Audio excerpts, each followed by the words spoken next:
We are responsible for what we are, and whatever we wish ourselves to be, we have the power to make ourselves. If what we are now has been the result of our own past actions, it certainly follows that whatever we wish to be in future can be produced by our present actions. So we have to know how to act. A very good afternoon to all of you. My colleague Nitika and I, Sara, welcome you all to the 12th Annual Vivekananda Memorial Debate Competition. We, here at IILM, believe in traditions that inspire, motivate, and arouse in us the quest for awareness and wisdom. Our aim is to encourage young minds to challenge themselves and explore outside their boundaries.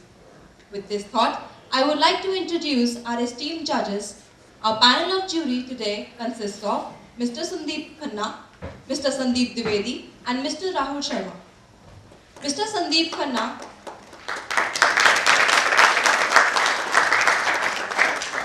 Mr. Sandeep Khanna has 20 years of experience in the media, having worked for publications like Data Quest, Business Today, and the Finalist Express.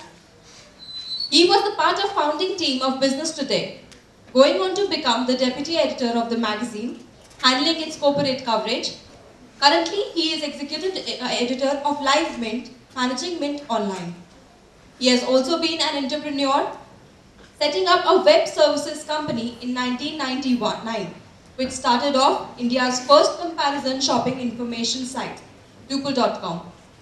I would request Himanish Bajaj, President, IILM Southern Sansad Debating Society, to welcome Mr. Sandeep Khanna.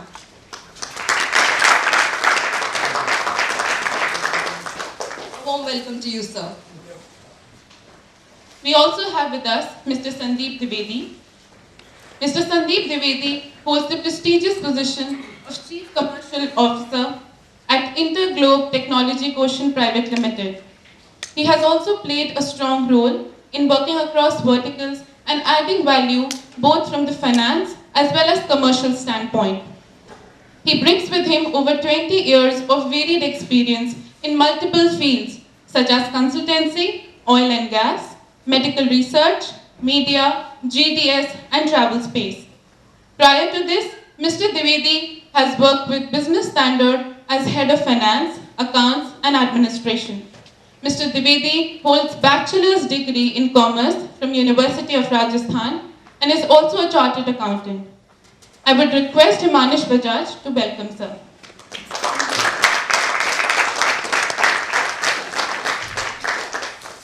We are honored to have you, sir. We also have with us Mr. Rahul Sharma, as President of Public Affairs at Genesis Burson Masler. Mr. Sharma oversees business development, client relationships, strategic counsel, issues management, and crisis.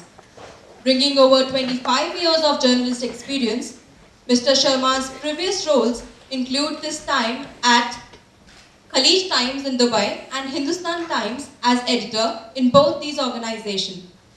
Over the course of his career, Mr. Sharma has been at the center of all the actions, including this time at Reuters, when he was reporting from key global markets including Hong Kong, Singapore, Sri Lanka, and India. In his various roles, Mr. Sharma has covered some of the most memorable and world-challenging events, including the tsunami of 2004, the Sri Lankan Civil War, and the assassination of royal family of Nepal. He has also written extensively on the global and regional financial markets and the world economic issues. An alumnus of Indian Institute of Mass Communication, Mr. Sharma chose to further his academic credentials mid-career when he traveled to Boston for a master's in international relations and security from the Fletcher School of Law and Diplomacy at the Tufts University. Following this, he studied for the second master's while in Singapore, this time in international trade and economy at Flinders University. Mr. Sharma is a member of Fletcher's Asia and Middle East Advisory Board and has served on various media awards juries. I would request Himanish to welcome sir.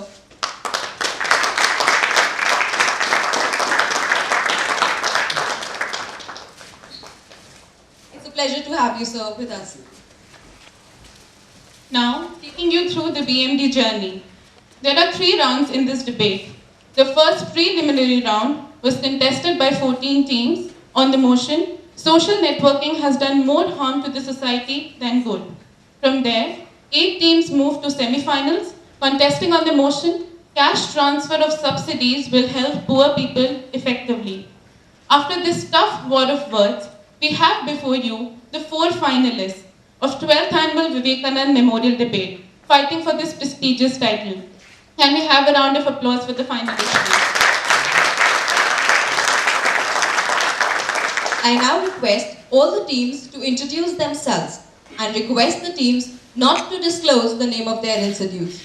I repeat, the teams are requested not to disclose the name of their institutes to avoid disqualification. Starting from my right side, I would request Team A to introduce themselves. Good afternoon. I am Abhimanyu Das. I'm Parth Seth. Good afternoon, I'm Jagat Sohail. I'm going to be speaking for the motion. I'm Anvesh Patnaik. I'm going to be speaking against the motion.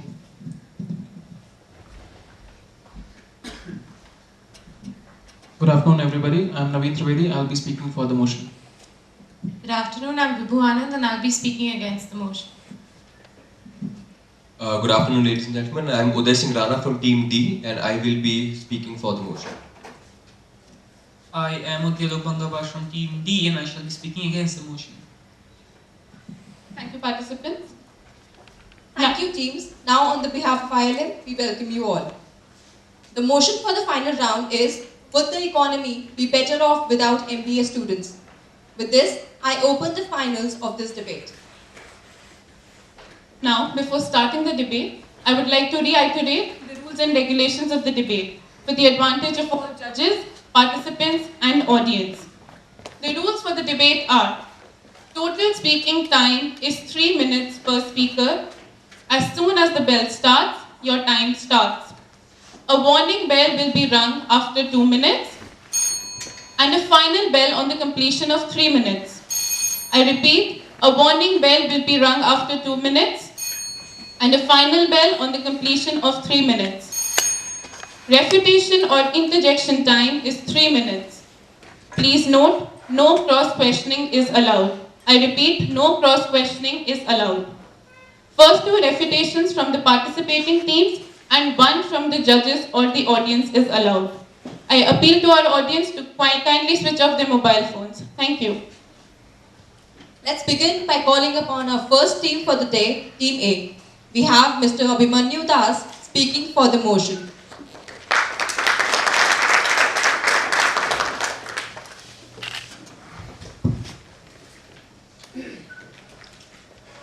There is a proverb that goes, a quarter from your teacher, a quarter from yourself, a quarter from your peers, the rest during the time course.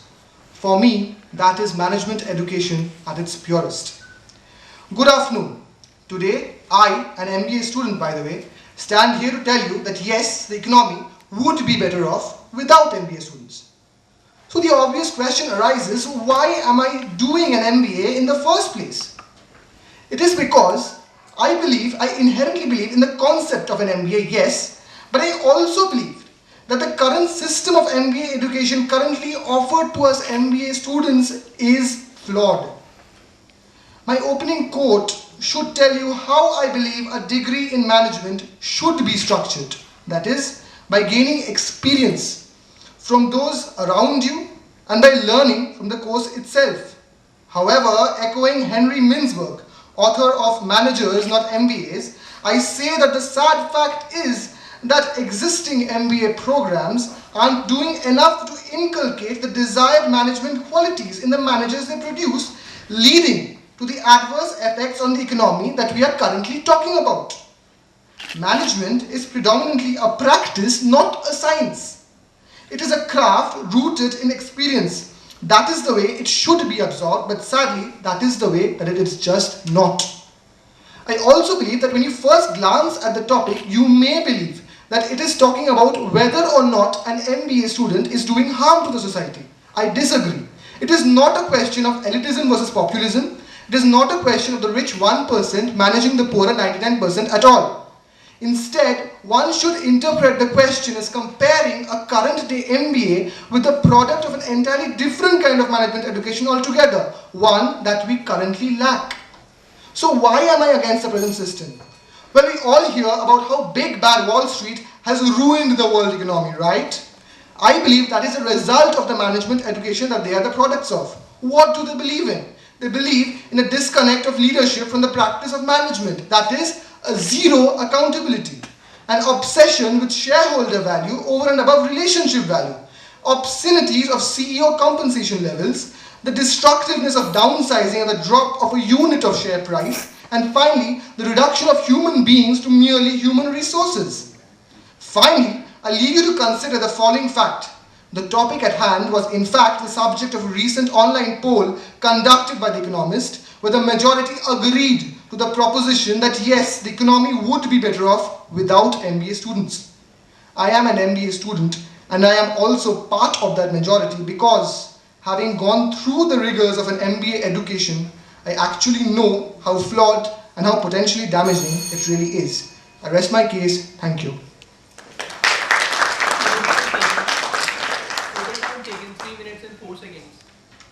Any reputations from the participating teams?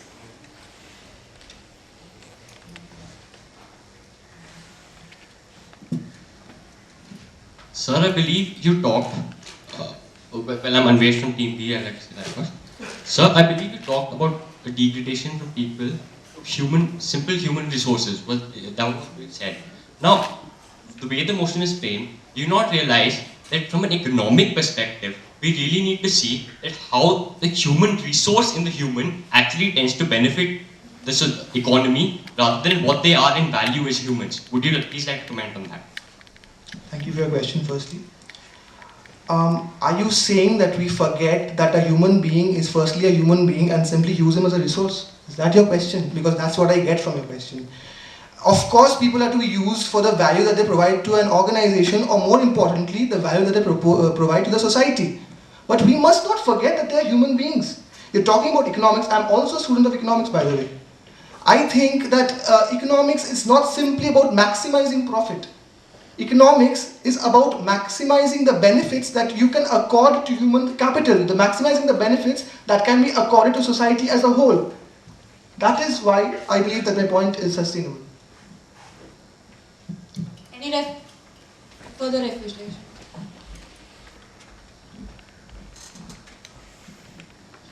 Sir, your entire speech seems to be batting for better MBA schools versus the situation that we have. You know that right now we have bad MBA schools, right? But understand that research in economics or business administration is necessarily all about improving the existing level of business administration. Which means that even right now we do have a evolution of the way people look at MBA, and MBA as a degree is not something that's stable. Understanding that, don't you think that what you have actually said is tautological, as in it's truistic, it happens, so you're not exactly taking any stand per se? Thank you for your question. See, the way I framed my argument wasn't, it was actually backed by the way The Economist, the magazine, framed their argument when they came out with the online poll. So I believe the people who framed the original question should know best of what exactly they're looking for, right? See, the way it was framed, if I got your question right, I think you're telling me that the MBA curriculum by itself, it's going through a process of evolution. So why am I debating that anyway? I am not debating that. What I am telling you is that process of the evolution, it's been there since the early 1900s, right? My point is, it has not evolved enough. It needs to evolve. People are saying it's evolving, perhaps it is not. Otherwise, we would not have fiascos that are ruining the economies. We would not have this debate to begin with. Thank you. Any refutations from the judges or the audience?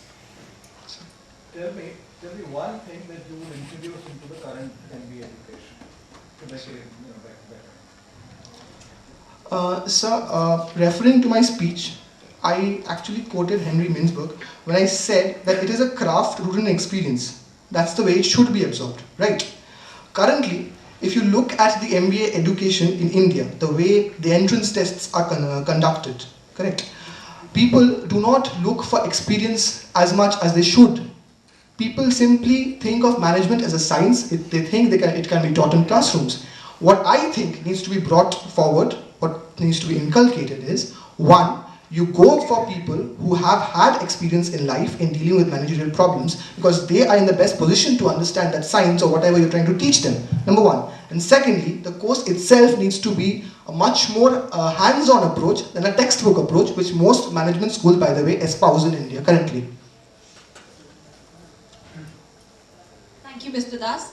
How much do you really pay David Beckham to shoot a goal through a goal post? How much do you pay Sachin Tendulkar to go out on the pitch and hit a few balls? How much do you pay Shah Rukh Khan to dance on the silver screen?